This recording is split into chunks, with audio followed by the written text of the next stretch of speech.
আজ আপনাদের জন্য সমরেশ বসু রচিত আরও একটি গোয়েন্দা গল্প, অন্দরমহল। কিন্তু গল্পটি শুরু করার আগে আমি আপনাদের কিছু কথা বলতে চাই। বন্ধুরা, আমি গল্পগুলি ফোনের দ্বারা রেকর্ড করি, তাই হয়তো এর কোয়ালিটি কিছুটা কম্প্রোমাইজ হয় এবং গল্পের মধ্যে কিছু নারী চরিত্র এবং আরও কিছু পুরুষ চরিত্র যোগ করা প্রয়োজন। কিন্তু বর্তমানে আমার সামর্থ্য এতটা নেই যাতে স্টুডিও সেটআপে আমি গল্প রেকর্ড করতে পারি এবং এমন কিছু সহযোগীকে জোগাড় করতে পারি যারা আমার সঙ্গে নিজেদের গলা শেয়ার করে আমার চ্যানেলের গল্পগুলিকে আরও আকর্ষণীয় করে তুলবে। তাই বলতে পারেন এটি আমার ক্ষুদ্র এবং একক প্রচেষ্টা। আপনাদের সাপোর্ট আমার খুব বেশি প্রয়োজন। আমি আপনাদের সকলের কাছে হাত জোর করে অনুরোধ করছি, আমার ভুল ত্রুটিগুলি ক্ষমা করে দিয়ে প্লিজ আমার পাশে থাকুন, আমাকে একটু সাহায্য করুন। আমি একটি দরিদ্র পরিবারের সন্তান, আপনাদের সাহায্য আমার খুব বেশি প্রয়োজন। আমি আপনাদের কাছে কোনো অর্থ সাহায্য চাই না, আমি শুধু এইটুকুই চাই যে আপনারা আমার পাশে থাকুন। আমি আপনাদের কাছে শুধুমাত্র একটি সাবস্ক্রাইব আশা করি, যাতে 1000 সাবস্ক্রাইবার আমার চ্যানেলে পূরণ হয় এবং আমি আমার সেটআপটিকে আরও ভালো করতে পারি এবং আপনাদের সামনে কোয়ালিটিপূর্ণ গল্পের উপস্থাপনা করতে পারি। আপনাদের সকলের কাছে আমার হাম্বলি রিকোয়েস্ট, আমার চ্যানেলটিকে প্লিজ সাবস্ক্রাইব করুন এবং আমিও আপনাদের কথা দিচ্ছি, ভবিষ্যতে আমার চ্যানেলের কোয়ালিটি, আমার গল্পের কোয়ালিটি আমি আরও ইমপ্রুভ করব। তো চলুন শুরু করা যাক আজকের গল্প। সমরেশ বসুর রচনা অন্দরমহল। গল্প পাঠে, উপস্থাপনায় এবং সমস্ত চরিত্রে আমি অখিল।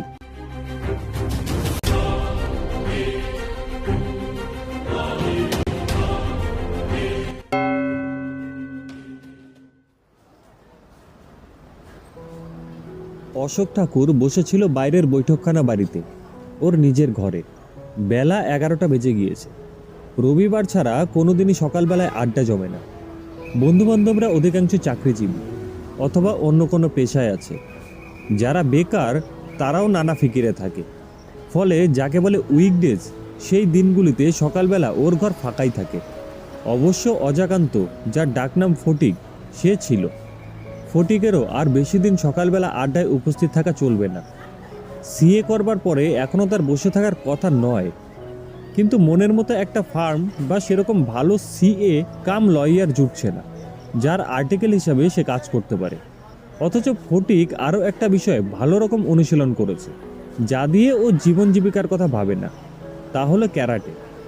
ও দেখতে তেমন একটা বলশালীও না, ওই যাকে বলে শরীরে গোছাগাছা মাংসপেশি নেই, কিন্তু শক্ত পেটানো শরীর। তুলনায় অশোক ছোটোখাটো মানুষ, দেখলেই বোঝা যায় শৌখিন তরুণ। ক্ষীণজীবী না, স্বাস্থ্য বেশ উজ্জ্বল, চোখে মুখে একটা গভীরতা আছে। ফটিক একটা ইংরেজি পত্রিকার শব্দগল্প নিয়ে গভীর মনোনিবেশ করে ধাঁধা মেলাবার চেষ্টা করছে। অশোকের ঘর চুপচাপ থাকলেও ওর বর্দার ঘরে এখন ধ্রুপদ সঙ্গীতের চর্চা চলছে। চড়াস্বরের ঝংকারে গান বাজনা হচ্ছে সেখানে। মেজদার ঘরে জ্যোতিষ চর্চা নিয়ে প্রচণ্ড বিতর্ক চলছে। নানা গ্রহ নক্ষত্রের অবস্থান ও তার প্রক্রিয়া নিয়ে আলোচনা। কলকাতার উপকণ্ঠে এই ঠাকুরবাড়িকে এখন লোকেরা পাগলের বাড়ি বলে চেনে। 3 ভাইয়ের মধ্যে কেউ বিয়ে করেনি, করবার কোনো লক্ষণও নেই। বড় ছেলে গানের চর্চায় চুল পাকিয়ে ফেলেছে, মেজ ছেলেও জ্যোতিষ চর্চা নিয়ে চুল পাকাতে বসেছে। কনিষ্ঠতম অশোক মেতে আছে অপরাধ তত্ত্ব নিয়ে। বয়স হলো প্রায় 30। ইতিমধ্যেই কিছু দুরূহ অপরাধের রহস্য উদ্ধার করে কলকাতার পুলিশের উচ্চ মহলে যথেষ্ট সুনাম করেছে। অশোক হঠাৎ খোলা দরজা দিয়ে বাইরের দিকে তাকালো। বর্দা মেজদার ঘরের গানের চিৎকার, জ্যোতিষের চড়াসরের বিতর্কের মধ্যেও অস্পষ্ট মৃদু আড়ষ্ট খসখস শব্দটা ওর কানে এসেছে। ফটিকের দিকে তাকিয়ে দেখলো ও শব্দের ধাঁধায় নিমগ্ন। বাইরের চওড়া রকের ওপর খসখস শব্দটা কানে আসার মতো না, কিন্তু অশোকের মন আর দৃষ্টি বাইরের দিকে থাকলেও ওর শ্রবণেন্দ্রিয় হঠাৎ সচকিত হয়ে উঠল। বলল, ভদ্রলোক ঠিকই করতে পারছেন না যে সে ঠিক জায়গায় এসেছে কিনা। ফটিক অবাক চোখে মুখ তুলে তাকালো। কার কথা বলছিস? এখনো দেখতে পাচ্ছি না, পায়ের শব্দটা শুনেছি। বর্দা মেজদার ঘরে চিৎকার চেঁচামেচি শুনে ভদ্রলোক ঘাবড়ে গেছেন। ভাবছেন কোথায় এসে উঠলাম রে বাবা, কোন দিকে যাবেন ঠিক করতে পারছেন না। ফটিক ভ্রু কুচকে বাইরের দিকে দেখলো। তুই টের পেলি কি করে যে কেউ এসেছে কিনা? শুকতলা ক্ষয়ে যাওয়া পুরনো জুতোর শব্দ পেয়েছি। ভদ্রলোক বলেই তো মনে হচ্ছে, তবে বোধ হয় শহরে মানুষ নন। সন্দেহ হচ্ছে ভদ্রলোক হয়তো আমার কাছে এসেছে। একটু বাইরে গিয়ে দেখতো। ফটিকের চোখে সংশয়, তবু উঠে বাইরে গেল। দেখলো সত্যি এক ভদ্রলোক রকের ওপর এসে দাঁড়িয়েছেন। গায়ে ধুতি পাঞ্জাবি, জুতো জোড়া সত্যিই পুরনো, হাতে একটি ছাতা। বয়স আনুমানিক 60-এর কাছাকাছি। চোখে মুখে সংশয় ও বিভ্রান্তি। তাকিয়ে দেখছেন সব ঘরের দিকে, কিছুই যেন স্থির করতে পারছেন না তিনি। ফটিক এগিয়ে গিয়ে জিজ্ঞাসা করলো, কাকে খুঁজছেন? ভদ্রলোক ফটিককে দেখে তেমন আমল দেওয়ার চেষ্টাই করল না। বললেন, খুঁজছি তো অশোক ঠাকুরকে, কিন্তু মনে হচ্ছে ভুল বাড়িতে এসে পড়েছি। লোকে কী সব আজে বাজে বাড়ি যে দেখিয়ে দেয়, এখানে তো দেখছি গান বাজনা আর কী সব চিৎকার চেঁচামেচি। কথাগুলো বলে ভদ্রলোক ফিরে যাওয়ার জন্য ঘুরে দাঁড়ালেন। ফটিক মনে মনে হেসে বলল, আরে আজে বাজে বাড়ি দেখিয়ে দেয়নি, এটাই অশোক ঠাকুরের বাড়ি। ভদ্রলোক ফিরে দাঁড়ালেন। সত্যি? তা উনি কি গান বাজনা করে নাকি? ফটিক বলল, না, উনি বই পড়ছে। গান করছে ওর বড়দা, আর মেজদা জ্যোতিষ নিয়ে ওইসব আলোচনা করছেন। ও, তাই বলুন। ভদ্রলোক যেন হাঁপ ছেড়ে বাঁচলেন। আমি ভাবলাম কোথায় এসে উঠলাম আবার। তা অশোকবাবু কি বাড়ির ভেতরে আছেন? উনি ওই ঘরে বসে বই পড়ছেন। আসুন আমার সাথে। আপনি? ভদ্রলোকের মনে তখনও সংশয়। ফটিক বলল, আমি অশোকবাবুর বন্ধু। আশ্চর্য, আমি মন্দিরের পাশের ওই ঘরটাকে ভেবেছিলাম খালি ঘর। ভদ্রলোক কোচা তুলে মুখ ও ঘাড়ের ঘাম মুছলেন। তারপর ফটিকের পেছন পেছন এগিয়ে গেলেন।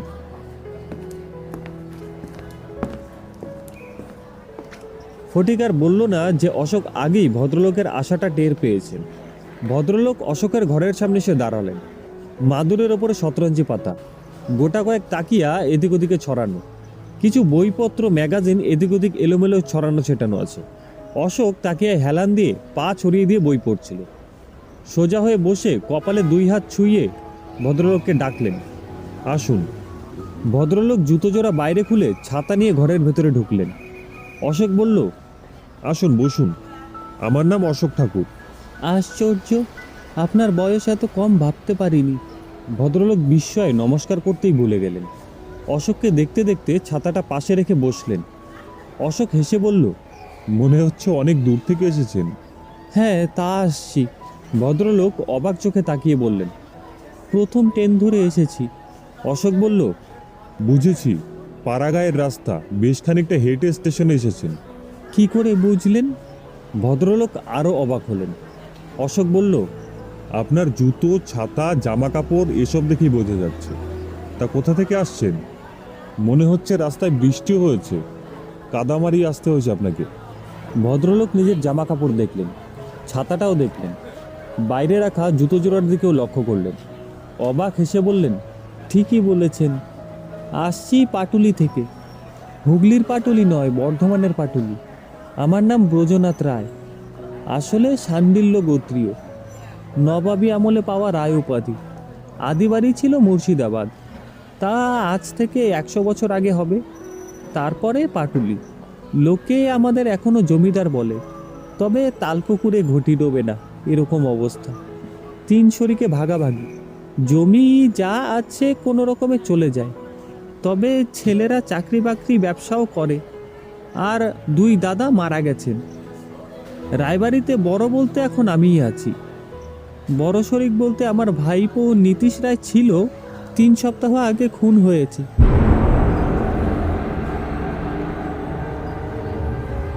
অশোক বইটা একপাশে রাখলো। কিন্তু গ্রামের নাম পাটুলি নাকি পাটলি? ব্রজনাথ থমকে গেলেন এক মুহূর্ত। অশোকের দিকে ভ্রু কুঁচকে তাকিয়ে দেখলেন, তারপর মাথা ঝাঁকিয়ে বললেন, বুঝেছি, খবরের কাগজে নিশীথের খুনের ঘটনাটা পড়েছেন। হ্যাঁ, পাটলি আসল নাম, তবে আমাদের মুখে মুখে পাটুলি। স্টেশনে অবশ্য পাটুলি লেখা আছে। গ্রামটা কিন্তু স্টেশন থেকে অনেকটাই দূরে, গঙ্গার ধারের কাছাকাছি। নিশীথের খুনের জন্যই আমি আপনার কাছে এসেছি। নিশীথবাবু তো রাজনীতি করতেন, তার দলের লোকেরা বলছেন এটা নাকি পলিটিক্যাল মার্ডার। অন্তত খবরের কাগজ তো তাই বলছে, কিন্তু প্রমাণ করা যায়নি। পুলিশ কাউকে গ্রেপ্তারও করেনি এখন। ব্রজনাথবাবু বললেন, সবই তো জানেন দেখছি, কিন্তু আমি তো বাবা, আপনাকে আর কী বা বলবো, ছেলে মানুষ, বাবাই বলি কেমন। আমি বড় বিপদে পড়েছি।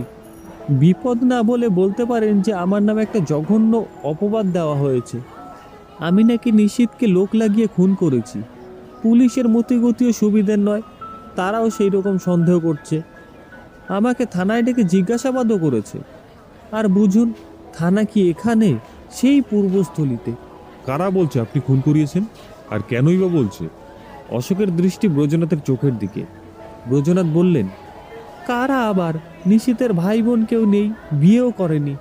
আমাদের আরেক শরিক কথাটা রটাচ্ছে, আর তার সঙ্গে গায়ের মাতব্বররাও আছে। নিশীথকে খুন করিয়ে আমি নাকি ওর যাবতীয় জমি জমা সম্পত্তির মালিক হতে চাই, যেন হাতের মোয়া একেবারে। আসলে নিশীথের সঙ্গে আমার ঝগড়া ছিল, বাক্যালাপ ছিল না তেমন। আচ্ছা, তা এখন এই অপবাদের হাত থেকে আপনি বাঁচতে চান, তাই তো? নিশীথের সঙ্গে আপনার ঝগড়া ছিল কি নিয়ে, আর বাক্যালাপি বা ছিল না কেন বলছেন? সে বাবা অনেক ব্যাপার। প্রথম কথা, তার রাজনীতি করা আমার মোটেই পছন্দ ছিল না। জমি জমা ধান চাল নিয়ে তার পার্টিবাজি আর দান ধ্যান আমার সহ্য হতো না। এমনকি নিশীথ আমার জমির ধান পর্যন্ত নিজের দলের লোকেদের দিয়ে কাটিয়ে নিয়েছে। কিন্তু আমি তো রাজনীতি করি নে বাবা। আমার জমিতে তোর হাত দেওয়ার কারণ কি? তাছাড়া বন্দুক। বন্দুক? অশোক ভ্রু কুঁচকে তাকালো। ব্রজনাথ বললেন, হ্যাঁ, একটা বন্দুক আছে। সেটা নিশীথের কাছেই থাকতো। আমি জানতাম ও বাজে লোকেদের মাঝে মাঝে বন্দুকটা ভাড়া দিত, কেউ জানতে পারতো না। তা নিয়েও ওর সঙ্গে আমার ঝগড়া ছিল। বন্দুকটা যাদের ভাড়া দিত তারা কেউ ভালো লোক ছিল না। নেহাত ডাকাতি করার জন্যই বন্দুক ভাড়া দেয়া হতো। তার মানে নিশীথবাবু রাজনীতি করতেন, অথচ বন্দুক ভাড়া দিতেন ডাকাতদের? তাই বলতে হবে। রাজনীতি যারা করে তারা কি ডাকাতি করে না? কিন্তু দলের লোকেদের ভাড়া দেবে কেন? তাদেরকে তো এমনিতেই দিতে পারতো। তা পারতো, কিন্তু দিত না। আমি জানি ও টাকা নিয়ে বন্দুক ভাড়া দিত। এটা আমি পুলিশকে জানাবো বলে ওকে আমি ভয় দেখাতাম। সত্যি কি আর জানাতাম? ব্যাপারটা তো খারাপ। তাছাড়া ওর যা সম্পত্তি জমি জমা, সেসব নিয়ে ও একলা ভোগ করবে কেন? আমাদের দেবে না কেন?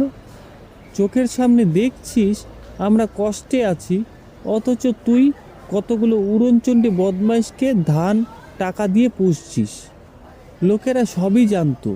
ওসব নিয়ে ওর সঙ্গে আমার মন কষাকষি ছিল। তা বলে ওকে আমি খুন করাবো কেন? আমার লাভটাই বা কি? লাভ নিশীথবাবুর জমি জমা আর সম্পত্তি। অশোক হাসল। নীতিশবাবু বাপের এক ছেলে, বিয়ে করেননি, উইল টুইলও কিছু করে যাননি বোধহয়। না, করলে এতদিনে জানা যেত। তাহলে নীতিশের সম্পত্তির ওয়ারিশ তো আপনারাই, আপনাদের দুই শরিকের ওয়ারিশান, তাই না? অশোক ঘাড় কাত করে তাকালো।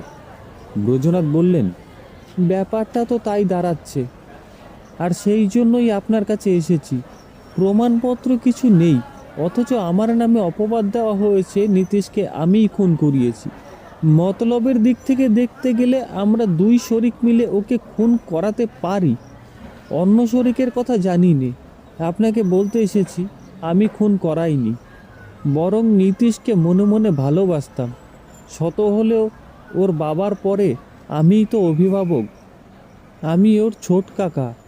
দাদাদের আর কেউ বেঁচে নেই। ওকে আমি বিয়ে দেওয়ার চেষ্টাও করেছি, আর কেউ নয়, আমিই শুধু চেষ্টা করেছি। সত্যি কথা বলতে কি, আমার ওপর রাগ ঝাল থাকলেও নীতিশ বুঝতো ছোট কাকা ওর ভালোই চায়। এমনকি আমার বড় মেয়েকে বলেছিল আমার সম্বন্ধ করা মেয়েকে বিয়ে করার ইচ্ছে ওরও আছে। শুনুন ব্রজনাথবাবু, আপনি যা বলছেন তাতে আপনার ওপর সন্দেহ ঘোচে না। অশোক গম্ভীর ও স্পষ্ট স্বরে বলল, দেখুন, মতলবের দিক থেকে ধরতে গেলে আপনার এবং আপনার অন্য শরিক দুজনের উপরই সমান সন্দেহ যায়। কিন্তু এখন প্রশ্ন হচ্ছে, অন্য শরিককে বাদ দিয়ে আপনাকেই কেন এই অপবাদ দেওয়া হচ্ছে? ব্রজনাথ অসহায়ভাবে দুহাত তুলে বললেন, সেটারই কোনো কারণ আমি বুঝতে পারছি না। এটা অন্য শরিকের চাল হতে পারে। পুলিশ তাদেরও জিজ্ঞাসাবাদ করেছে, কিন্তু আপনাকে আমি বলছি এসব ফালতু। পুলিশ কোথাও কিছু করতে না পেরে এখন আমাদের নিয়ে পড়েছে। আমি কাটোয়ায় গেছিলাম, আমার এক উকিল বন্ধুর সঙ্গে পরামর্শ করে এসেছি। কেননা এ তো সাপ নিয়ে খেলা হচ্ছে বাপু। পুলিশ আসল খুনিকে ধরতে না পেরে এখন হাতের কাছে যা পাচ্ছে তাই নিয়ে টানাটানি করছে। আমার উকিল বন্ধুর পরামর্শে আপনার কাছে এসেছি। কি বলছেন আপনার উকিল বন্ধু? অশোকের চোখে ভ্রুকুটির সন্দেহ। উকিল বন্ধুর পরামর্শ হলো, পুলিশ যাই বলুক আমাকে খুনি হিসাবে প্রমাণ করতে পারবে না, কিন্তু এ অপবাদ থেকে অব্যাহতি পেতে হলে খুনিকে ধরার জন্য আমারই কিছু করা উচিত। তাই সে আমাকে আপনার কাছে আসতে বলল। বলতে বলতে ব্রজনাথ হঠাৎ হাত জোর করে ব্যগ্র ব্যাকুল স্বরে বললেন, আমি জানি আপনিও হয়তো আমাকে সন্দেহ করছেন, তবু আমি আপনার কাছে ছুটে এসেছি। দেখুন বাবা, এতকাল মান সম্মান নিয়ে বেঁচেছি, লোকমুখে মন্দ অপবাদ কখনো শুনিনি। বংশের গৌরব বলে একটা কথা আছে, জমি বাড়ি বেচে হোক বা যেভাবেই হোক আপনার টাকা আমি জোগাবো। আপনি বাবা এ খুনের একটা কিনারা করুন। শুনেছি বাঘে চুলে 18 ঘা, আপনি সেই রকম। আপনি এই খুনের তদন্তের ভার নিন। আমাকেই যদি খুনি হিসাবে প্রমাণ করেন তাতেও আমার আপত্তি নেই, ফাঁসি যাব, তবু আসল রহস্য ফাঁস হোক। ভাইপো খুনের দায়ের এ অপবাদ থেকে হয় আমাকে রেহাই দিন, না হয় শাস্তি দিন। অশোক ব্রজনাথের দিক থেকে চোখ ফিরিয়ে ফটিকের দিকে তাকালো। ফটিক তাকিয়েছিল ওরই দিকে। ফটিক অবাক হয়েছে, অথচ ওর চোখেও সন্দেহ। অশোক খোলা দরজা দিয়ে বাইরের দিকে তাকালো। গম্ভীর মুখ, চোখে অন্যমনস্কতা। ঘরের মধ্যে নিস্তব্ধতা। অন্য ঘরে গান আর জ্যোতিষচর্চায় ভাটা পড়েছে। অশোক মুখ ফিরিয়ে ব্রজনাথের দিকে তাকালো। এখন ওর চোখে জিজ্ঞাস্য অনুসন্ধিচ্ছা, কিন্তু ভ্রুকুটি সন্দেহের ছায়া নেই। জিজ্ঞাসা করলো, নীতিশবাবুকে তো কুপিয়ে মারা হয়েছে।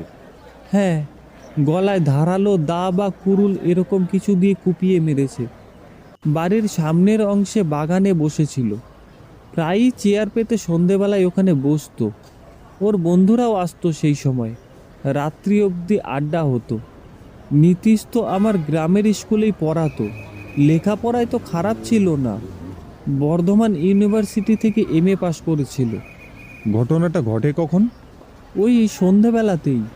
সেদিকে আমরা এমনিতে যাইনি।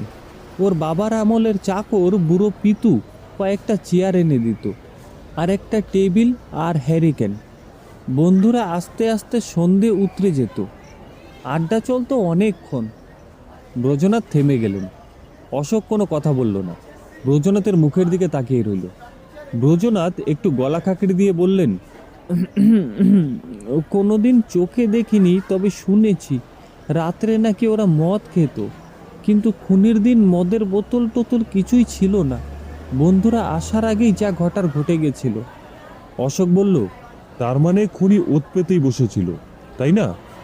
বাগানে চেয়ার নিয়ে নীতিশ বসার পরেই ওর বন্ধুরা আসার আগেই খুনি তার কাজ শেষ করেছিল।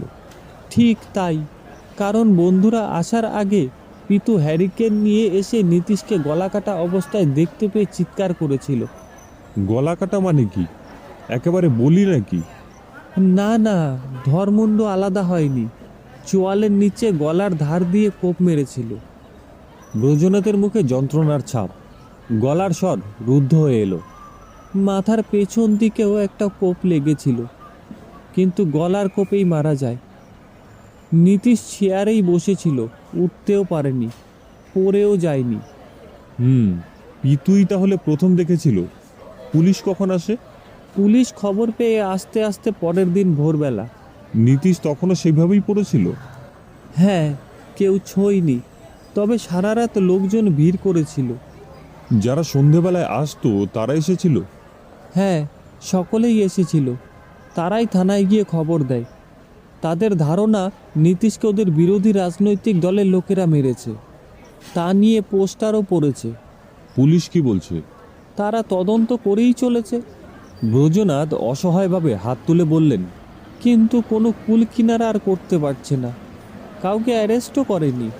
নীতিশের অ্যান্টি পার্টির লোকেদের অনেককে জিজ্ঞাসাবাদও করেছে, থানায় ডেকে নিয়ে গেছে, কয়েকজনকে কয়েকদিন আটকেও রেখেছে, কিন্তু কেস দিতে পারেনি। এখন আমাদের নিয়ে পড়েছে।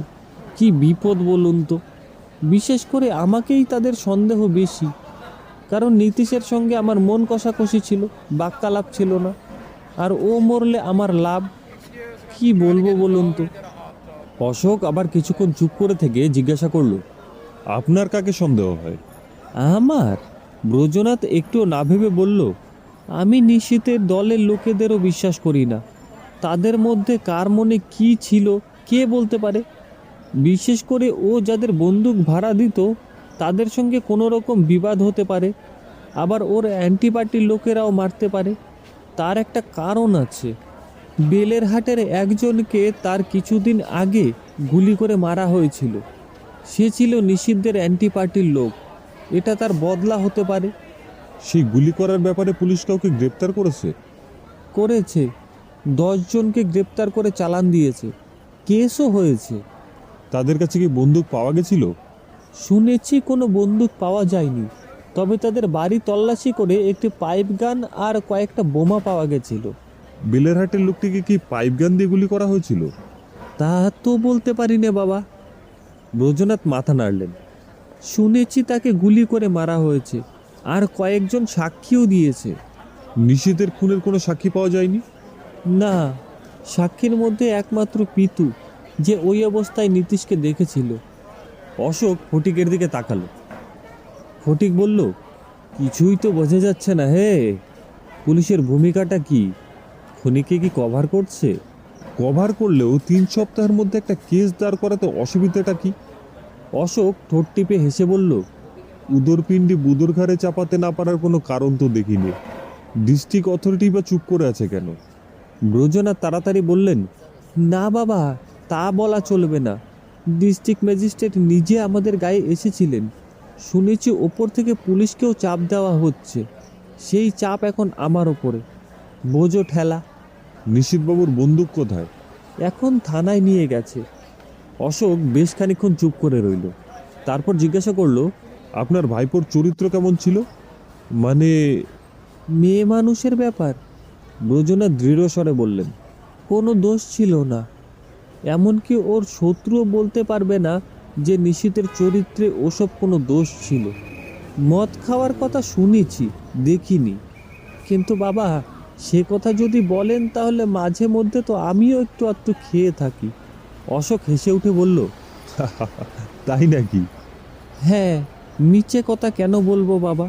ব্রজনাথ সরলভাবেই বললেন, ঝাপানের সময় অথবা দোল দুর্গা উৎসবে, কালী পুজোয় খাই বই কি, সবাই জানে। ই আর অস্বীকার করার কি আছে? থানা বললেন পূর্বস্থলী, তাই তো? হ্যাঁ। সদর থেকে অনেকটাই দূর। আপনাদের গ্রাম থেকেও থানা বেশ দূরেই, তাই না? হ্যাঁ, তা হবে মাইল 10। তা এখন আপনি কি চান? বললাম তো বাবা, আপনি কি টাকা চান বলুন, আমি দেব। এ খুনের একটা কিনারা করুন। আমার উকিল বন্ধু বলেছে, আপনি বাবা হাত দিলে এই রহস্য ফাঁস হবেই। আমাকে এই অপবাদের হাত থেকে বাঁচান, আসল খুনিকে ধরিয়ে দিন। আমি আজ কিছু টাকা নিয়ে এসেছি। ব্রজনাথ পাঞ্জাবি তুলে কোমরের কষিতে হাত দিলেন। অশোক বলল, এখন টাকা রাখুন, আপনি বাড়ি যান। আজ হলো মঙ্গলবার, আগামী শুক্রবার আপনার সঙ্গে আমার দেখা হবে।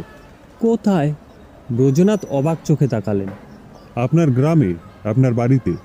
ব্রজনাথ হাত জোর করে বললেন, বলছেন বাবা, আমার পরম ভাগ্য।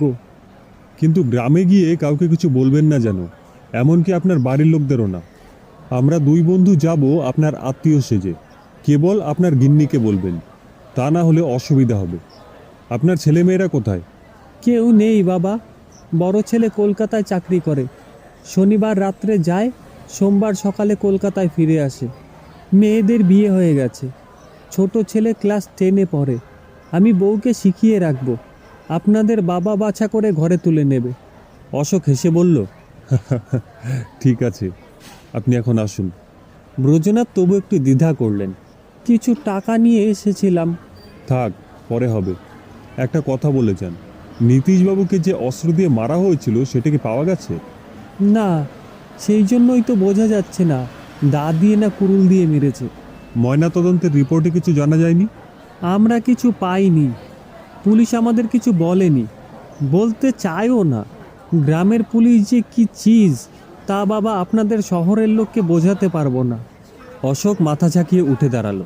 ব্রজনাথ ছাতা হাতে উঠে দাঁড়ালেন। শুক্রবার ঘোর দুপুরে অশোক ফটিককে নিয়ে পাটলিতে এলো সাইকেল রিকশায়। আসবার পথে ও বর্ধমানের ডিএমের সঙ্গে দেখা করে এসেছিল। যুবক জেলাশাসকটি মানুষ ভালো, অশোকের সঙ্গে পরিচিত হয়ে বেশ খুশি। পরশু রাত্রে তার বাংলোতে খাইয়েছেন, পূর্বস্থলের থানার সঙ্গে যোগাযোগের ব্যবস্থাও করে দিয়েছেন, সাহায্য করার নির্দেশও পাঠিয়েছেন তিনি। অশোক থানার সঙ্গে যোগাযোগ করেছিল, অফিসার ইনচার্জের বক্তব্য শুনেছেন। তার বক্তব্য, এই বিরাট অঞ্চলে থানার মোটামুটি সব অপরাধীকে তিনি চেনেন। রাজনৈতিক দলাদলির বিষয়ে সে পুঙ্খানুপুঙ্খভাবে জানেন, কিন্তু তিনি সত্যিই লজ্জিত আর মর্মাহত। নিশীথের খুনিকে কিছুতেই সে খুঁজে পাচ্ছেন না। নিশীথের অনেক শত্রু ছিল, সে বিষয়ে কোনো সন্দেহ নেই, কিন্তু এরকম হাই হার্টেড মার্ডারার শত্রু তার কেউ ছিল বলে এখনও জানা যায়নি।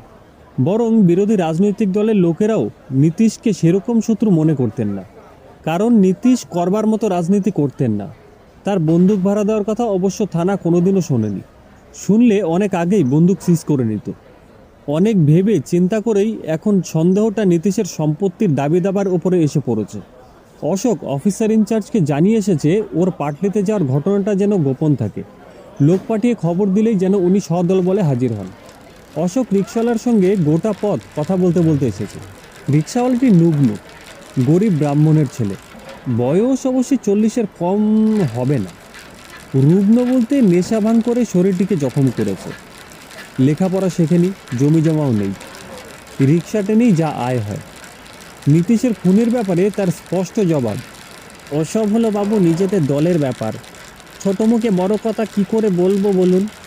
পুলিশ জানে না এ কখনো হয়। চেনাশোনা লোক ছাড়া নীতীশদাকে কেউ মারতে পারে না, বাইরের লোক এসে মেরে যায়নি। এই তো বছরখানেক আগে এক খুনি আসামি থানার হাজত থেকে পালালো, আজ অবধি পুলিশ তাকে খুঁজে বের করতে পারেনি, অথচ লোকের কাছে শুনুন সে নাকি আশেপাশে ঘুরে বেড়াচ্ছে। রিক্সা রায়বাড়ির সামনে এসে দাঁড়ালো। বিরাট দোতলা বাড়ি, কালের থাবায় জীর্ণ, ভাঙনের নানা চিহ্ন স্থানে স্থানে সুস্পষ্ট। শ্যাওলার এমন রং হয়েছে যেন ভুতুরে বাড়ি। সামনে অনেকখানি খোলা জায়গা, কাছে পিঠে লোকজন কেউ নেই, এক্কেবারে নিঝুম। তার মধ্যেই হঠাৎ একটি মেয়ের গলায় খিলখিল হাসি শোনা গেল। সেটাও একরকম ভুতুরের মতোই শোনালো, গায়ে কাটা দেয়। আর ঠিক সেই সঙ্গে হাসতে হাসতেই একটি 18-20 বছরের যুবতীকে বাড়ির দিকে ছুটে আসতে দেখা গেল।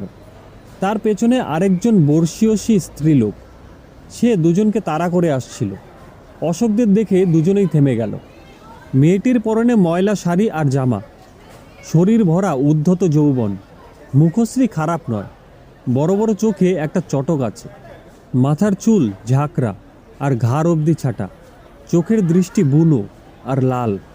রিক্সাওয়ালা বলল, মেয়েটি বোবা, মাথায় ছিটও আছে, নীতীশ দাদার চাকর পিতু গয়েনের নাতনি। মেয়েটা তার বুনো অবাক চোখে ভ্রু কুচকে অশোকদের দিকে তাকিয়ে রইল। অশোক রিক্সা ভাড়া মেটাতে মেটাতে বলল, ব্রজনাথবাবুর দরজাটা কোন দিকে হবে? সামনের অংশটা নীতীশ দাদার, ডান দিকের যে বাগান দেখছেন ওখানেই খুন হয়েছিল। আপনারা বাড়ির বাদিকে গিয়ে বেড়ার সীমানা দেখতে পাবেন, ওটাই ছোট কাকার অংশ। অশোক আর ফটিক কয়েক পা এগোতেই বোবা মেয়েটা বাড়ির সামনের দিকে হেঁটে চলে গেল। যেতে যেতে মুখ ফিরিয়ে দুজনকে বারে বারে দেখতে লাগলো, আর শাড়ির আঁচলটাকে দাঁত দিয়ে চিবোতে লাগলো। অশোক আর ফটিক বাদিকে গেল। বেশ খানিকটা জমি ঘিরে কঞ্চির বেড়া, ভিতরে নানা রকম ফুল গাছ লাগানো, তৈরি করা বাগান বোঝাই যাচ্ছে। গোলাপ গাছে গোলাপও ফুটেছে। ব্রজনাথ বেরিয়ে এলেন, খালি গা, পরনে ধুতি। হাসতে হাসতে এগিয়ে এসে বললেন, এসো বাবা এসো, অনেক কাল বাদে, চিনতেই পারা যায় না যে। অশোকের ষষ্ঠেন্দ্রিয় সজাগ হলো, মনে হলো বাড়িটার নানা দরজা জানলায় অনেক চোখ। ও ঝপ করে ব্রজনাথকে প্রণাম করে বলল, কাটোয়া এসেছিলাম, ভাবলাম সেই কবে আপনাকে কলকাতায় দেখেছি, তাই একবার ঘুরেই যাই। বেশ করেছো বাবা, খুব ভালো করেছো। ব্রজনাথ অশোকের হাত ধরে বললেন, এভাবে না এলে কি আত্মীয়তা থাকে? চলো ভেতরে চলো, বাড়ির সব খবর ভালো তো? অশোক ব্রজনাথের সঙ্গে চলতে চলতে বলল, ওই একরকম। আপনাদের খবর সব ভালো তো? না বাবা, আমরা বড় অশান্তিতে আছি, এসো সব বলবো। ব্রজনাথের মধ্যবয়সী স্ত্রী এগিয়ে এলেন, হেসে বললেন, বসুন, এখানে কেউ কোনো কথা শুনতে পাবে না। ছেলেকে বলবো আপনি আমার দুঃসম্পর্কের বোনের ছেলে, বড় ছেলে কাল রাত্রে ফিরলে তাকেও তাই বলা হবে। এখন জিরোন। অশোক হেসে বলল, তা জিরোবো, তবে বোনের ছেলেকে বা তার বন্ধুকে আপনি বলবেন না। ব্রজনাথের প্রৌঢ়া স্ত্রী ঘোমটা টেনে হেসে জিভ কেটে বললেন, তাও তো বটে। তাহলে বাবা তোমাদের দুজনের নাম ধরেই ডাকবো। সকালবেলার মধ্যেই মোটামুটি জানাজানি হয়ে গেল অশোক আর ফটিক কে। সবাই জানলো যে তারা 1-2 দিনের জন্য বেড়াতে এসেছে। অশোক ব্রজনাথের দুঃসম্পর্কের শালীর ছেলে, ফটিক তার বন্ধু। ব্রজনাথের ছোট ছেলে বরুণ ক্লাস 10-এ পড়ে। সে প্রথমে খুবই অবাক হয়েছিল। জীবনে সে মাস্তুতো ভাইয়ের কথা শোনেওনি। তাকে একেবারে সশরীরে দেখা অবাক হওয়ারই কথা। অশোক তা বুঝতে পেরে নিজেই বরুণকে আপন করে নিয়েছে। অল্প বয়সের একটা ধর্ম নতুনের এবং স্নেহ ভালোবাসার কাছে সহজেই আত্মসমর্পণ করে। অশোক বরুণের সঙ্গে ভাব জমিয়ে ফেলেছে রাত্রেই। সকালবেলায় বরুণকে নিয়ে আর ফটিককে সঙ্গে নিয়ে গ্রাম দেখতে বেরিয়ে পড়ল। বর্ধিষ্ণু গ্রাম। রায়বাড়ি ছাড়াও একাধিক পুরনো পাকা বাড়ি আছে, আর কিছু মন্দিরও আছে। ব্রাহ্মণ, কায়স্থ, তিল্লি, গোপ, ছুতোর, বাউরি, নানা জাতির বসবাস। মুসলমানও কম নেই। গঙ্গার ধারে জেলেপাড়া, কাছেই একটা ছোট বাজারও আছে। গ্রামের মধ্যে বেশ কিছু দোকানপাটও আছে, এমনকি তেলে ভাজা চায়ের দোকানও আছে। এসব ছেড়ে দিলে পাটলি বর্ধিষ্ণু হয়েও গণ্ডক গ্রাম। অশোক গ্রামের চারদিকে ঘুরে বেড়ালো। তেলে ভাজার দোকানে তেলে ভাজা খেলো, সকলের সঙ্গে বসে চায়ের দোকানে চা খেলো, কিন্তু সর্বত্র সে চোখ আর কান সজাগ রাখল। দোকান, মন্দির, পুরনো পাকা বাড়ির দেওয়ালে আর গাছের গায়ে পোস্টার দেখল, নীতিশ রায়ের হত্যাকারীর শাস্তি চাই, পুলিশি নিষ্ক্রিয়তার প্রতিবাদ করুন, ইত্যাদি ইত্যাদি। বরুণের দৌলতে নীতিশের দলের একজনের সঙ্গে পরিচয় হয়ে গেল।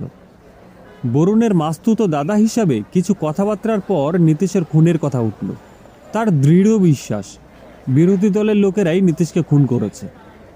বরুণের নীতিশের বিরোধী দলের লোকেদের সঙ্গে পরিচয় আছে। গ্রাম সম্পর্কে সকলেই দাদার মতো। বাজারের কাছে একটা খড়ের চাল আর মাটির দেওয়ালে ঘেরা তাদের একটা অফিসও আছে। তাদের 2-4 জনের সঙ্গে আলাপও হয়ে গেল। তারা নীতিশকে নীতিশদা বলে। খুনের কথা উঠতেই তাদের সাফ জবাব। নীতিশদা অনেক টাকা পয়সা ধার দিত, বন্ধকি কারবার ছিল তার, বন্দুকও ভাড়া দিত। তাদের কেউই নীতিশদাকে খুন করেছে। বরুণকে বাদ দিয়ে গ্রামে বেড়াতে বেড়াতে 2-4 জন গৃহস্থ ভদ্রলোকের সঙ্গেও আলাপ হলো। ব্রজনাথের আত্মীয় শুনেই তাদের ঠোঁটে যেন কুলুপ এঁটে গেল। একজনই মাত্র মুখ খুলেছিলেন, আরে বাবা, দলাদলি বাজে কথা, শরিকরাই সম্পত্তির লোভে ছেলেটাকে খুন করেছে। অশোক দেখল এভাবে বালির স্তূপে সোনার দানা খোঁজা অসম্ভব। দুপুরে খাওয়ার পরে ফটিককে বলল, আমি এবার নীতিশের খুনের জায়গাটা দেখতে যাব, তুই কাছে পিঠে থাকিস। বেলা 2:30-এর সময় গ্রাম এক্কেবারে নিঝুম। দুপুরটা যেন সত্যি সত্যি ভূতে ঢেলা মারার মতো খাখা করছে। অশোক নিতান্ত ঘুরতে ঘুরতেই নীতিশের সীমানার দিকে চলে গেল। সামনের বড় অংশটাই নীতিশের। বাইরের বাদিকে বাগান। বরুণ আগেই দেখিয়ে দিয়েছিল বাগানের কোন জায়গাটায় নীতিশ খুন হয়েছিল। সামনে বড় জোড়া থামওয়ালা বারান্দার মাঝখানে ভেতরে ঢোকবার দরজা। কারো কোনো সারা শব্দ নেই।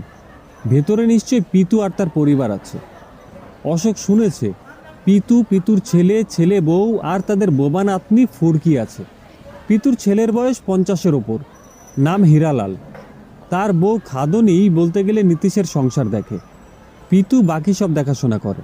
পিতু জাতিতে ছুতোর, সেই জন্য খাদন নীতিশের রান্না করত। বোবা ফুরকি কোনো কাজের না, একে বোবা, তাই নাকি মাথাতেও গণ্ডগোল আছে। পাগলের মতো হাসে, বনে জঙ্গলে ঘুরে বেড়ায়, বাপ মা দাদুর কথা শোনে না। হীরালালেরও ছেলে আছে, সে এখানে থাকে না। হীরালাল প্রধানত নীতিশের চাষবাস দেখাশোনা করে। জন্মজুর জোগাড় করা, কাজ করানো, মজুর দেওয়া, এসব তারই কাজ। পিতু নীতিশের খাস চাকর। বলতে গেলে এখন সে কিছুই করে না। নীতিশের শোয়া বসা, হাতের কাছে জিনিসপত্র এগিয়ে দেওয়া, এইসব সামান্য কাজ তার। বুড়ো বড় মদ খায়। নীতিশও তা জানত, কিন্তু কিছু বলতো না। অশোক বাড়ির সামনে একবার দাঁড়ালো, খোলা দরজা দিয়ে ভেতরের দিকে তাকালো একবার। সামনের দিকে কিছুটা অন্ধকার মতো। ঢোকবার মুখে দুপাশে ঘর, মাঝখানটা অন্ধকার। ভেতরে উঠানোর অংশবিশেষ দেখা যায়। ফাঁকা উঠোনটা রোদে পুড়ছে, পায়রারা বকবকম করছে, কিন্তু কোথা থেকে একটা কান্নার চাপা স্বর ভেসে আসছে। কোনো মেয়ের স্বর, অথবা দূরের কোনো গাছে গৃধিনী ডাকছে বোধহয়। অশোক এরকম গৃহিণীর ডাক আগেও শুনেছে। শুনলে মনে হয় কোনো মেয়ে সরু গলায় ইনিয়ে বিনিয়ে কাঁদছে। অশোক বাড়িটার সামনের দিক ছাড়িয়ে বাদিকের বাগানে গিয়ে ঢুকলো। বড় বড় আম, জাম, কাঁঠাল গাছ, ছায়া নিবিড়, ঠান্ডা, বেশ মনোরম পরিবেশ। পাখি ডাকছে। একটা জায়গা দেখলেই বোঝা যায় সেখানে ঘাস যেন কম। অন্যত্র যেমন ঘাস চেরা কাটা লম্বা, সেখানে সেরকম নয়। তার মানে এখানেই নীতিশের আড্ডা বসত। চেয়ার টেবিল এবং সকলের পায়ের চাপে ঘাস এখনো বাড়তে পারেনি। বড় একটা অর্জুন গাছও রয়েছে। গাছের তলায় এখনো চেয়ারের পায়ের দাগ। আচ্ছা, অর্জুন গাছে কি লাল আঠা বেরোয়? গাছটার গায়ে কাটাকুটি দাগ। কাছে গিয়ে অশোক থমকে দাঁড়ালো। অর্জুন গাছের ছাল খসে গেছে। ফর্সা মানুষের পেশল পাকানো গায়ের মতো দেখাচ্ছে, যেখানে 2-3 জায়গায় রক্তের ছিটেও লেগে আছে। নীতিশ কি এই গাছের কাছেই চেয়ারে বসেছিল? ও গাছটার আরও কাছে এগিয়ে গেল। প্রদক্ষিণ করতে গিয়ে গাছের গায়ে এক জায়গায় ওর চোখ স্থির হয়ে গেল। পাতলা ছালের ওপরে রক্তাক্ত হাতের দাগ। হাতের রক্ত মুছেছিল কেউ। খুনি? কিন্তু হাতের দাগ দেখে মনে হচ্ছে তেমন শক্ত মোটা থাবা নয়। অস্পষ্টই, কিন্তু আঙুলের ছাপ সরু। অশোক নিচের দিকে তাকালো। না, পায়ের ছাপ নেই। বৃষ্টি হয়নি ঠিকই, কিন্তু 3 সপ্তাহ পেরিয়ে গেছে। পায়ের ছাপ না থাকবারই কথা। কিন্তু ওটা কি? অশোক পাশের দিকে তাকাতেই চিকচিক করে উঠল ভাঙা কাচের লাল চুরির একটা টুকরো। কাকতালীয় ব্যাপার। কাচের চুরির টুকরো যেখানে সেখানে কি পড়ে থাকতে পারে? একটু সন্দিগ্ধ করে সে নিচু হয়ে চুরির টুকরোটা তুলে নিতে গেল। আর তখনই হাত 2 দূরে চোখে পড়ল আরও একটা লাল কাচের চুরির টুকরো। সেটাও তুলতে গিয়ে সে একেবারে কাঠ হয়ে দাঁড়িয়ে পড়ল। ঘাসের গায়ে কুরুলের ছোট একটা কোপের দাগ। সেই দাগে শুকনো রক্তের ছিটে লেগে আছে। অশোক মুখ তুলে তাকালো। কিন্তু খুনি ওদিকে কোথায় যাবে? ওদিকে গেলে তো বাড়ির দিকে যেতে হয়। নীতিশের বাড়ির বাগানের দিকের অংশ। পাশ দিয়ে ঘুরে সামনের দিকে যাওয়া যায়, অথবা পশ্চিমে গিয়ে বাড়ির শেষ প্রান্তে পুকুরের ধার দিয়ে জঙ্গলের ভেতর দিয়ে সীমানার বাইরেও চলে যাওয়া যায়। হঠাৎ একটা আর্তচিৎকার ভেসে এলো অশোকের কানে। অশোক মুখ তুলে নীতিশের বাড়ির বাগানের অংশের দিকে তাকালো। একটা খোলা জানলা দিয়ে শব্দটা আসছে। অশোক দ্রুত অথচ নিঃশব্দে এগিয়ে গেল। একটু পরেই শোনা গেল ঠাস ঠাস করে থাপ্পড় মারার শব্দ আর একজনের চিৎকার। একটি মহিলা কণ্ঠ বলে উঠল, এখন আর মেরে কি হবে, যা হওয়া তা হয়ে গেছে। হ্যাঁ, ওই করেই ছুরিটার সর্বনাশ করেছিস তুই। ছুরি কি মানুষ? ওর কি জ্ঞানগম্যি আছে? তোর লাঞ্ছনায় ছুরির মাথা ঠিক রাখতে পারে না, আবার কি একটা ঘটিয়ে বসবে। আবার হঠাৎ উহ আহ করে শব্দ, কিন্তু স্বরের সংকেতটা আলাদা। অশোক দেখল ফুরকির মুখ জানলায়। অশোককে দেখছে। সঙ্গে সঙ্গে আরেকটি স্ত্রীলোকের মুখ জানলা দিয়ে দেখা দিল। চোখ দুটো জ্বলছে তার। অশোককে দেখেই তার মুখে আতঙ্ক ফুটে উঠল। অশোক তাড়াতাড়ি সরে এসে বাগানের অন্যদিকে চলে গেল। দূরে রাস্তার সামনে ফটিককে চোখে পড়ল তার। অশোক আবার অর্জুন গাছের কাছে এগিয়ে গেল। পিতু এসে তার সামনে দাঁড়ালো। খালি গা, নেংটির মতো করে ধুতি পরা। নিঃশ্বাসের গন্ধে টের পাওয়া যাচ্ছে যে মদ খেয়েছে। চোখ লাল। বলল, আপনি তো ছোটবাবুর শালির ছেলে, কলকাতা থেকে এসেছেন। অশোক বলল, হ্যাঁ, নীতিশবাবুর খুনের কথা শুনে কোন জায়গাটা সেটা দেখতে এসেছি। পিতু তেমন মাতাল না। একটু আগেই তার গোঙানো স্বরের কথা শোনা গিয়েছিল।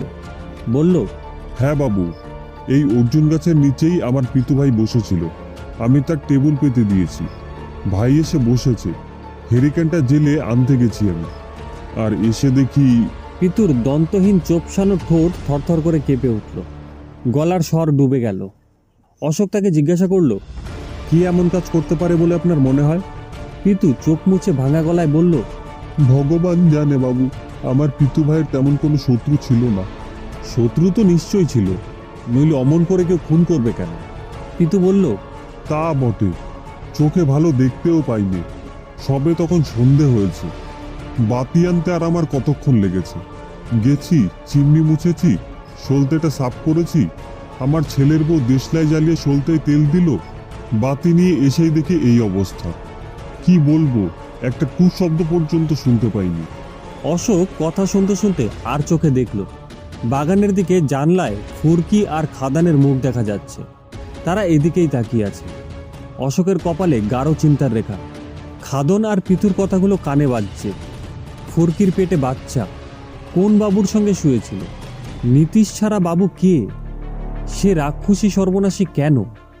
খাদনের লাঞ্ছনায় ফুরকি মাথা ঠিক রাখতে পারে না। তার মানেটা কি? নীতিশ ফুরকিকে কথা দিয়েছিল বিয়ে করবে, অথচ গর্ভবতী করেও কথা রাখেনি। বরং হতে পারে সে এমন কিছু বলেছিল যাতে একটা সামান্য বোবা মেয়ে অতি হিংস্র আর ভয়ঙ্করী হয়ে উঠেছিল। সংকেতটা তো সেদিকেই এখন ইঙ্গিত করছে। আর তাই যদি হয় তবে বাকি রহস্য বাড়ির মধ্যেই আছে। অশোক পকেটে হাত দিয়ে ভাঙা কাচের চুরির টুকরো অনুভব করল। অর্জুন গাছের পাতলা ছালের ওপর সরু আঙুলের আবছা রক্তের দাগ, ঘাসের ওপর কুরুলের কোপ, শুকনো রক্তের ছিটে ঘাসের গায়ে। অশোক রায়বাড়ির দিকে তাকালো। হাঁটতে হাঁটতে বাড়ির সামনের দিকে গেল। পিতু পিছন পিছন এলো। অশোক পিছন ফিরে ফটিকের দিকে তাকালো। ফটিক পায়ে পায়ে এগিয়ে এলো। অশোক জোড়া থাম দেওয়া বারান্দায় এসে উঠল। জিজ্ঞাসা করলো, পুলিশ বাড়ির ভেতরে ঢুকেছিল? তা ঢুকেছিল বই কি। পিতুর গলা এখন অনেকটা পরিষ্কার। বাড়ির ভেতরে ঢুকে কি আর দেখবে? খুন যারা করেছে তারা তো আর বাড়ির ভেতরে ঢোকেনি। অশোক বাড়ির ভেতরে ঢোকার দরজার দিকে গেল। পিতু জিজ্ঞাসা করলো, কোথায় যাচ্ছ বাবু? বাড়ির ভেতরটা একটু দেখতে ইচ্ছে করছে। অশোক ভেতরে পা দিল। পিতুর স্বর বদলে গেল। শক্ত গলায় বলল, তা হয় না বাবু, পরের বাড়িতে তুমি কেন ঢুকবে? এমনি পাড়াগাঁয়ের বাড়ি কোনোদিনও দেখিনি, তাই দেখব। অশোক ভিতরের দিকে গেল। পিতু রেগে গিয়ে বলল, এ কেমন কথা? এটাই ঠিক কথা।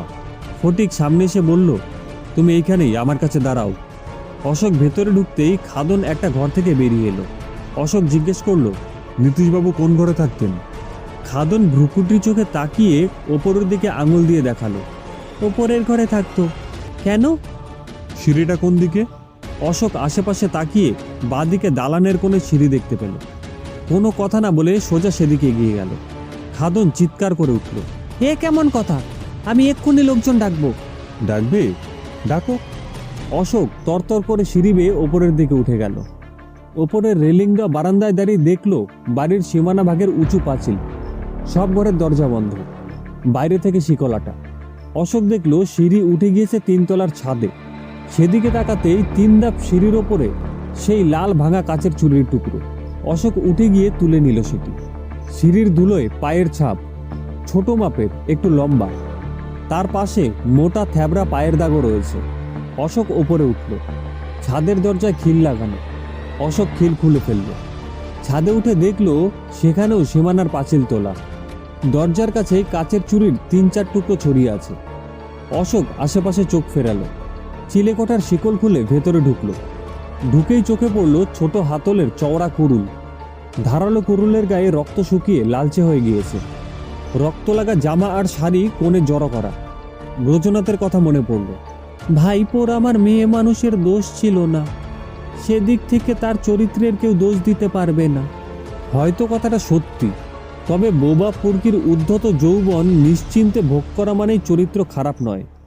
হয়তো ফুরকিকে নীতিশ ভালোবেসেছিল, অথবা শুধু ভোগ করতে গিয়েই কথা দিয়েছিল যে ওকে বিয়ে করবে। গর্ভবতী হওয়ার পর খাদনের লাঞ্ছনায় ফুরকি মাথা ঠিক রাখতে পারেনি। পায়ের শব্দে অশোক ঝটিতে পিছনে ফিরে তাকালো।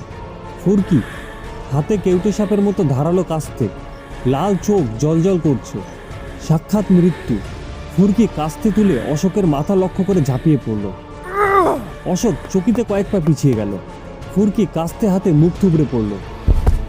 অশোক এক পা দিয়ে ফুরকির কাস্তে ধরা হাতটা চেপে ধরল, আর অন্য পা দিয়ে পিঠে একটা জোরে লাথি মারল। ফুরকির মুখ থেকে বেরিয়ে এলো মর্মভেদী এক চিৎকার। অশোক ওর মুঠি থেকে কাস্তেটা ছিনিয়ে নিল। ফুরকি লাফিয়ে ওঠার আগেই অশোক এক লাফে চিলেকোঠার বাইরে চলে এলো এবং সঙ্গে সঙ্গে চিলেকোঠার দরজা টেনে শিকল তুলে দিল। এরপর সে দ্রুত নিচে নেমে এলো। খাদন আর পিতুর চিৎকারে তখন রায়বাড়ির মহিলা পুরুষ ছাড়াও পাড়ার কিছু লোক এসে ভিড় করেছিল। ব্রজনাথ এগিয়ে এলেন। তার চোখ মুখে উদ্বেগ স্পষ্ট। অশোক বলল, কাউকে তাড়াতাড়ি পূর্বস্থলীর থানায় পাঠান। আমার নাম করে বলবেন খবর পেয়েই যেন চলে আসে। খুনি ধরা পড়েছে। সে এখন চিলেকোঠায় বন্দিনী। বন্দিনী? অনেকে একসঙ্গে বলে উঠল। অশোক বলল, হ্যাঁ, ফুরকি। তবে ওর দোষ কতটা সেটা আইন বিচার করবে। নীতিশবাবুর বাচ্চা ওর পেটে রয়েছে। সকলে হতবাক। খাদন মাটিতে লুটিয়ে কান্না জুড়ে দিল। এ কি সর্বনেশে লোক গো, কোথা থেকে এলো? এ কখনো মানুষ নয়, দানব, দানব। পিতু ইতিমধ্যে মাথায় হাত দিয়ে বসে পড়েছে। ওপর থেকে ফুরকির আর্তনাদ এখন গৃহিণীর কান্নার মতো মৃদুতর হয়ে ভেসে আসছে।